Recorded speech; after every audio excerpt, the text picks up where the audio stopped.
Voice of America के नुमाइंदे ने सीनियर सहाफी हामिद मीर से सवाल किया कि क्या आप समझते हैं कि आपके बिल्कुल पहले से ही जैसा सोचा जा रहा था वैसा ही फैसला है या इसमें कुछ मुख्तलिफ ही है। हामिद मीर ने जवाब दिया कि सोचा नहीं जा रहा था, जैसे कि पहले से ही लोगों को पता था यही फैसला है, क्योंकि हमारी बहन जो बड़ी पाकिस्तान की मारूफ टीवी एंकर मेहर बुखारी साहिबा, उन्होंने तो एक दिन पहले ही ट्वीट कर दिया था एक्स पर कि इमरान खान को 14 साल कैद होगी और बुशरा बीबी को 7 साल कैद होगी। तो जजेस के फैसले पाकिस्तान में प्रोटेक्टेड होते हैं, इसलिए कि सुप्रीम कोर्ट जजमेंट्स की कभी कभी लोग पेशन गोई कर देते हैं कि जी इस तरह का फैसला आएगा, लेकिन यहाँ पे एग्जैक्टली लोगों को पता था कि 14 साल कैद भी होगी इमरान खान को और 7 साल कैद होगी बुशरा बीबी को। इसकी बहुत सी वजूहात हैं। एक तो वजह ये थी कि जैसा बार बार इस फैसले को मौकर किया गया, अब जब फैसला एक दफा नहीं, 2 दफा नहीं, 3 दफा मौकर हुआ तो वो फोकस हो गया और जो जर्नलिस्ट हैं उन्होंने पता लगाना शुरू किया कि फैसले में है क्या। इसके बाद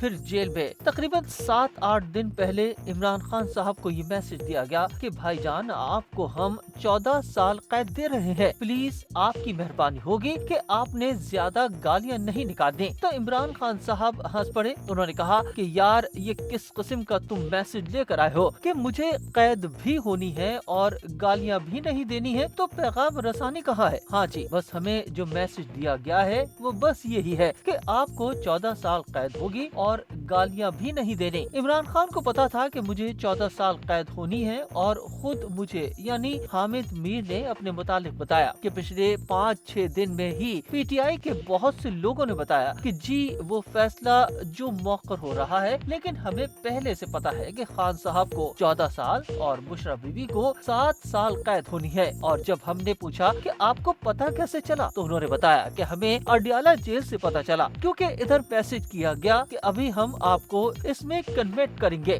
1-2 और केसेस हैं इनमें भी आपको कन्वेंट करेंगे और बाद में फिर देखेंगे कि बातचीत के जरिए मसला हल कर लें। देखे जिस मुल्क में जज साहिबान जो वो इंसाफ मांग रहे हों और उनको इंसाफ ना मिले, तो वहाँ पर अदलिया के किरदार पर हम क्या बात करें। आप इस्लामाबाद हाई कोर्ट के 6 जजेस हैं, उन्होंने इंसाफ मांगा है, उनको इंसाफ नहीं मिल रहा। अच्छा, अब आ जाए ये जो जज साहब है नासिर जावेद राना साहब, जिन्होंने आज इमरान खान को 14 साल कैद की सजा सुनाई है, जो अब मैं आपको बता रहा हूँ कि ये कोई टॉप सीक्रेट इंफॉर्मेशन नहीं है कि 2004 में उस वक्त के चीफ जस्टिस ऑफ पाकिस्तान उन्होंने एक सो मोटो नोटिस लिया। एक वकील थे वहाबुल खैरी, उनके केस में चीफ जस्टिस ने सो मोटो एक्शन लिया और इन जज साहब को बुलाया कि भाई मुल्जिम तो कोर्ट आया ही नहीं, तो तुमने कैसे फिजिकल रिमांड दे दिया। इस केस की हियरिंग हुई और इसके बाद सुप्रीम कोर्ट ऑफ पाकिस्तान ने इस जज नासिर जावेद राना साहब से उनकी जुडिशनल पावर्स को विड्रॉ करवा लिया और इन जज साहब को unfit for the jurisdictional services declare कर दिया 2004 में। और मुशर्रफ के बाद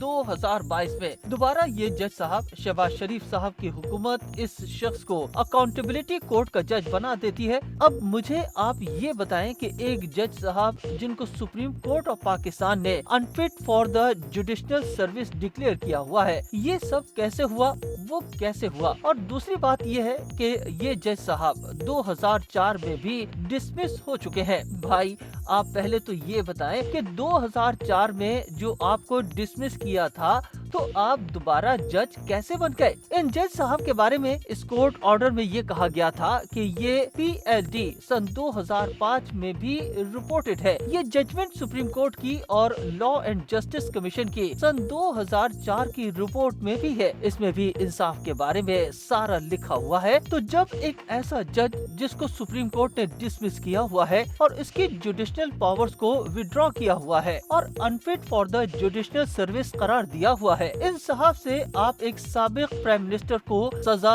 या कन्वर्ट करवाते हुए, तो मैं क्या कहूँगा, ये फेयर ट्रायल था। देखिए आर्मी चीफ की और तहरीक इंसाफ के चेयरमैन बैरिस्टर गौहर खान साहब की जो मुलाकात है, इसको पाकिस्तान की ग्राउंड रियलिटी में देखना होगा। पावर पॉइंट्स को सामने रखें तो इसको आप एक पॉजिटिव डेवलपमेंट कह सकते हैं। एक्चुअली ये तहरीक इंसाफ का मुतालबा पूरा हुआ है। तहरीक इंसाफ कहती थी पहले के जी हम पॉलिटिकल गवर्नमेंट से मुज़ाकरात नहीं करेंगे, हम एस्टेब्लिशमेंट से बात करेंगे। फिर तहरीक इंसाफ ने थोड़ी सी फ्लेक्सिबिलिटी दिखाई तो एक तरफ पॉलिटिकल गवर्नमेंट से मुज़ाकरात शुरू हो गए हैं, दूसरी तरफ आर्मी चीफ से भी मुज़ाकरात शुरू हो गए हैं। वैसे जो आर्मी चीफ से इनकी मीटिंग हुई है वो काफी तफसीली मीटिंग थी और इसमें हुकूमत के एक वजीर साहब भी मौजूद थे। पार्लियामेंट की बिल्डिंग तो बड़ी आलीशान है, इस पर कलमा तैयबा भी लिखा हुआ है। इमारत के अंदर जो लोग बैठे हैं वो बाहर कलमा तैयबा लिखा हुआ इसके तकाजे पूरे करने के अहल नजर नहीं आ रहे, इसलिए कि